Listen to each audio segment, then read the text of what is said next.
শতাব্দীর পর শতাব্দী ধরে বিশ্বের ঘরে ঘরে পৌঁছে যাওয়া জিংদেজেনের চীনামাটির শিল্প এবার আনুষ্ঠানিকভাবে জায়গা করে নিল ইউনেস্কোর বিশ্ব ঐতিহ্যের তালিকায়। দক্ষিণ কোরিয়ার বুসানে অনুষ্ঠিত ইউনেস্কোর বিশ্ব ঐতিহ্য কমিটির ৪৮তম অধিবেশনে চীনের জিংদেজেন হস্তশিল্প ভিত্তিক চীনামাটির শিল্পাঞ্চলকে বিশ্ব ঐতিহ্যের তালিকায় অন্তর্ভুক্ত করা হয়েছে।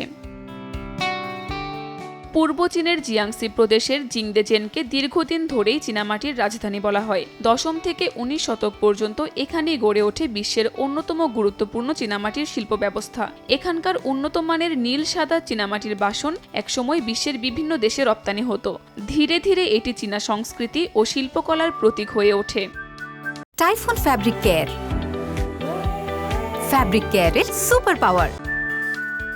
এই ঐতিহ্যবাহী সম্পদের মধ্যে রয়েছে ৫টি গুরুত্বপূর্ণ স্থান, যেখানে চীনামাটির সংগ্রহ, পরিবহন, চুল্লিতে পোড়ানো থেকে শুরু করে চীনামাটির বাসন তৈরির পুরো প্রক্রিয়ার ইতিহাস সংরক্ষিত রয়েছে। ইউনেস্কোর মতে এই শিল্পাঞ্চল শুধু চীনের প্রযুক্তিগত উদ্ভাবনের সাক্ষী নয়, বিশ্বজুড়ে সিরামিক শিল্পের বিকাশেও গুরুত্বপূর্ণ ভূমিকা রেখেছে।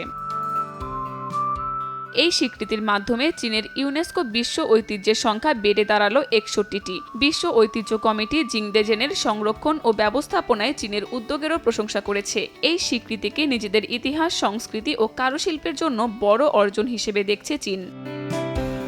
কাকলি আখতার, সময় সংবাদ।